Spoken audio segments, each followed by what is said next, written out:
Peluang timnas Indonesia buat langsung lolos ke Piala Dunia kini makin terbuka lebar. Hal ini tak terlepas dari hasil imbang antara Australia dan Arab Saudi di Melbourne Rectangular Stadium pada Kamis 14 November kemarin. Tim tuan rumah Australia ditahan imbang Arab Saudi tanpa gol, yang mana hasil ini kurang menguntungkan bagi Australia. Tapi di lain sisi ini menguntungkan buat timnas Indonesia.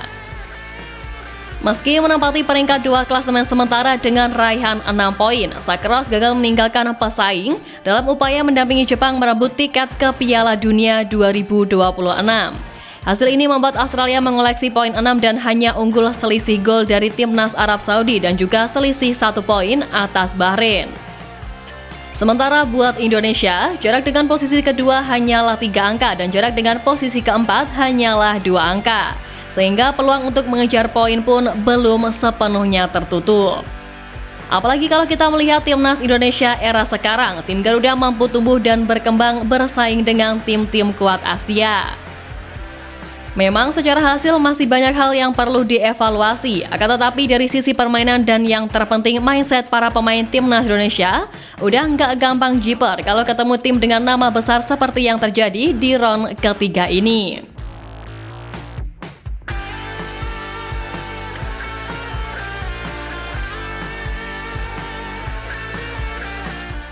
Tentu sekarang ini timnas Indonesia normalnya sedang dalam tekanan besar pasca kalah dari Cina.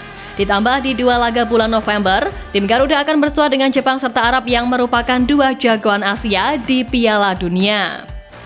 Meskipun begitu, sebisa mungkin semua elemen timnas Indonesia untuk tetap enjoy menikmati semua momen yang ada sekarang. Dan harus kami akui, Coach Shin adalah pelatih yang mampu berperan layaknya ayah bagi para pemain, yang mana itu sudah dibuktikan berulang kali. Terbaru setelah sesi latihan kelar, terlihat jelas kalau para pemain berani mengerjai Coach Shin dengan menceburkannya ke dalam kolam. Sesuatu yang semakin menguatkan kalau kedekatan Coach Shin dengan para pemainnya memang sangat erat. Tentu hal itu cukup membuat media di Jepang merasa heran, serta media di Arab cukup dibuat iri sebab mungkin sejauh ini hanya Sintayong pelatih yang bisa menerapkan man management sebagus itu hingga bisa terjalin ikatan emosional yang erat dengan pemainnya. Situasi ini lantas membuat Arab Saudi makin gelisah dengan solidnya Indonesia usai hanya mampu main imbang di kandang Australia. Apalagi di laga itu, Arab Saudi yang bertindak sebagai tim tamu mampu mendominasi permainan sedangkan Australia justru mengalami kebuntuan. Namun memasuki babak kedua, tim asuhan Tony Popovic akhirnya mendominasi hingga menciptakan beberapa peluang berbahaya di depan gawang Arab Saudi. Kontroversi pun bahkan terjadi pada injury time babak kedua ketika Sultan Al Ghanam mencetak gol untuk membuka keunggulan Arab Saudi.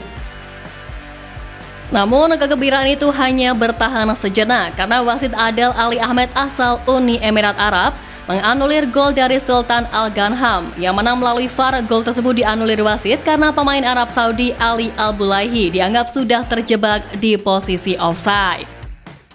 Keputusan wasit ini pun membuat pemain dan official tim bereaksi keras dengan memprotes karena menilai gol itu sah. Tapi meski begitu, wasit tak bergeming dengan keputusannya dan tetap melanjutkan pertandingan. Keputusan kontroversial ini pun lantas membuat supporter Arab Saudi langsung bereaksi keras dan meluapkan rasa kecewa karena seharusnya timnya bisa meraih 3 angka. Akun media sosial AFC pun menjadi sasaran kemarahan dari para supporter Arab Saudi. Sama seperti fans timnas Indonesia, mereka menyebut bahwa AFC merupakan sarang mafia.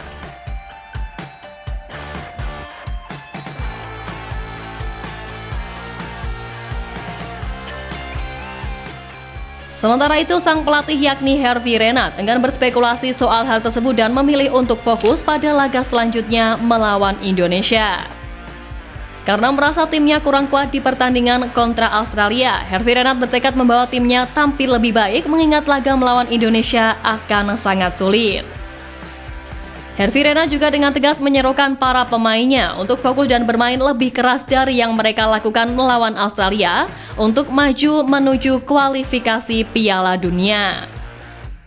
Tekad besar Hervé Renard ini tentunya adalah buntut dari ketidakmampuannya membawa tim memenangkan laga melawan desak keras. Sebab sebelumnya pelatih berusia 56 tahun itu sempat mengaku optimis bisa membawa tim asuhannya lolos Piala Dunia. Ya, jika menilik ke belakang, Renat memang memimpin Arab Saudi lolos ke Piala Dunia 2022, memuncaki grup kualifikasi di atas Jepang dan Australia, di mana mereka kemudian mengalahkan juara Argentina 2-1 dalam pertandingan pembukaannya di Qatar. Sebelum kalah dalam 2 pertandingan berikutnya dan finish terakhir di grupnya hingga gagal lolos ke babak sistem gugur. Arab Saudi pun berharap bahwa pergantian pelatih dari Mancini ke Hervé Renat ini dapat menghasilkan peningkatan yang sama seperti yang Tony Popovic berikan untuk timnas Australia dalam 2 pertandingan pertamanya di Oktober lalu. Popovic mampu membawa kemenangan atas Tiongkok di kandang diikuti dengan hasil imbang 1-1 di Jepang.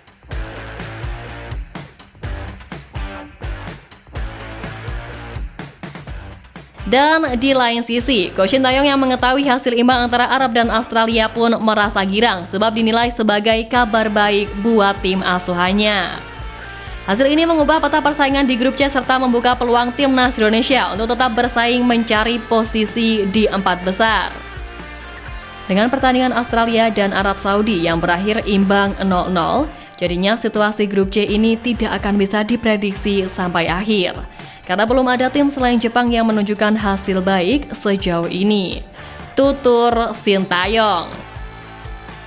Ya, semua tahu kalau di November ini tekanan besar memang sedang dirasakan betul oleh timnas Indonesia khususnya Sintayong.